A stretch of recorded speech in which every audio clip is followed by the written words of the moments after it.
let's talk, man. So, I see somebody make an interesting comment about Jalen Duren, saying the Pistons bet on Jalen Duren and I bet against him,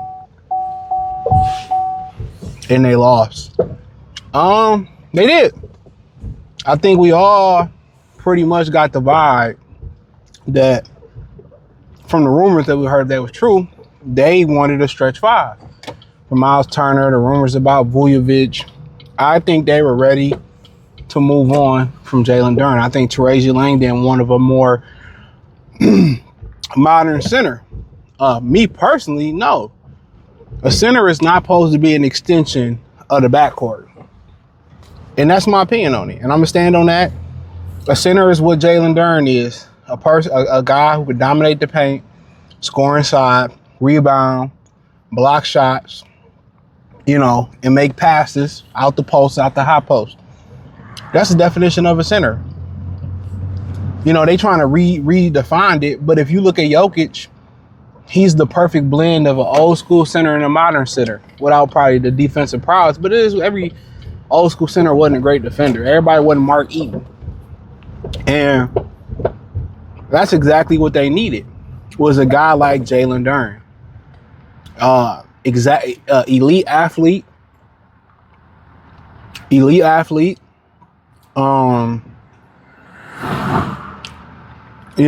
And then he's putting everything together, the ball handling, the durability, getting stronger, getting more durable. And now they saying that now they got to pay him excess of $210 million a year when they could have got him on discount, but they really wanted to get rid of him. We all knew that. That's why the Lakers would say, oh, we'll take him. The Lakers just didn't say, play, what's that game where you spin and you just point at somebody and you pick them? They ain't randomly just picked Jalen Duren. They heard that the Pistons was looking to get rid of him. They knew it. They knew it. And that's why you heard them saying, oh, man, Jalen Duren wasn't just no random name. And they didn't pick him out. They knew. And Terasia Langdon, one of mine. I can't stand to see a big motherfucker out there shooting threes. And not dominating the paint. It irks my soul. Get your ass in the paint, get a bucket. And then you can, Terry Mills your ass and Sam Perkins out to the three. But, him and Caden got a bond together, so you don't want to break that up. And he's an elite. It's not a center in the NBA that's more athletic in his world. That's more athletic than Jalen Duren. Then he was still growing. He grew a couple inches, no did he? So when you start kind of talking about elite size, elite wingspan, elite athleticism,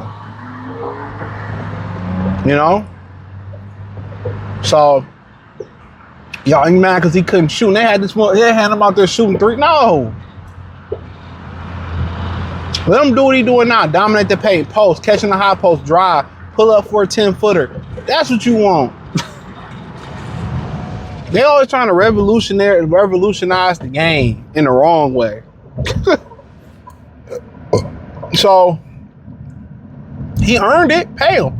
You just hope when he get his money, he stay locked in. But the way him and Cade worked together, Cade locked in when he got his money, got better. I expect Jalen Duren do the same thing to lock in. And the thing is, when you pay somebody and they start to taste success, All-Star game, playoffs, they don't want to go back to not being successful, not winning. So that's one thing that you got to think about. They don't want to go back to not being successful. So he don't want to go back to that. So I like it. He earned it, and then really he can really cement himself in the playoffs. Cement it. Because had you played a little bit better last year, they probably beat the Knicks.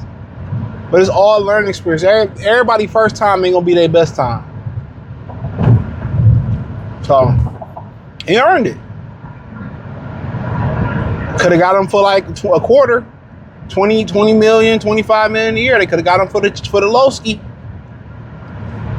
But they was ready to move on. I'm telling y'all, man, all the rumors you was hearing about Vujovic, Miles Turner, the Lakers knew what he was. Rob Pelinka knew exactly what he was.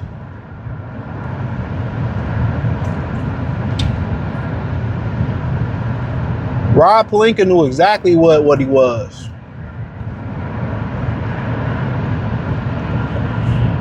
That's the wild thing about it. Rob Pelinka knew exactly what it was.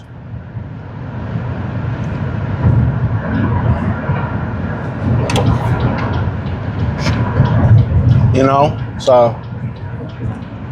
hopefully he's still. I mean, it's not like they willing to pay him according to the rumors. Smart move, smart draft move. Getting him was smart as a mug. I don't understand how he feels so far, to be honest. Behind Sorry Jabari and those guys, I ain't get that. I ain't get it. In my opinion,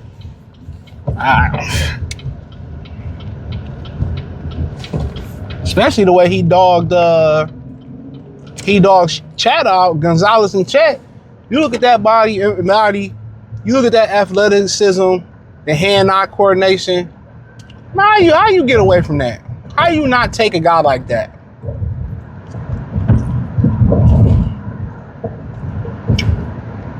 Seen him be a solid, good dude. Right then and there, your team become that much more athletic when you add a guy. And then he has some skill.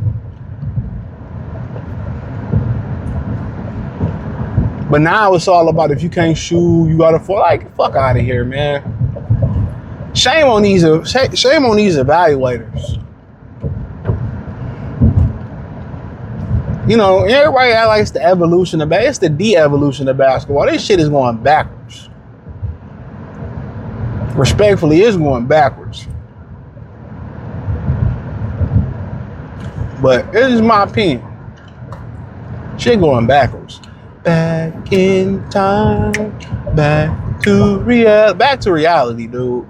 Get your big ass on the block in the paint and dominate.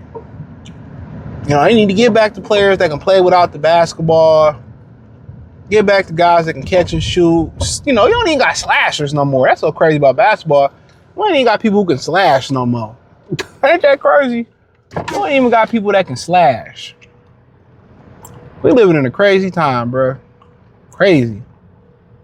You just have guys that can slash, finish at the rim. You know, man, you have the plethora of guys in the NBA. The NBA it's so box macaroni and cheese-ish. And I like box macaroni and cheese for the crib, every night, middle of the week, but shit, not on Easter. But hey, check out the Detroit Pistons Talk playlist, thumbs up the video, share the video, subscribe to the channel. Appreciate the love and support. Let me know in the comment section. Peace.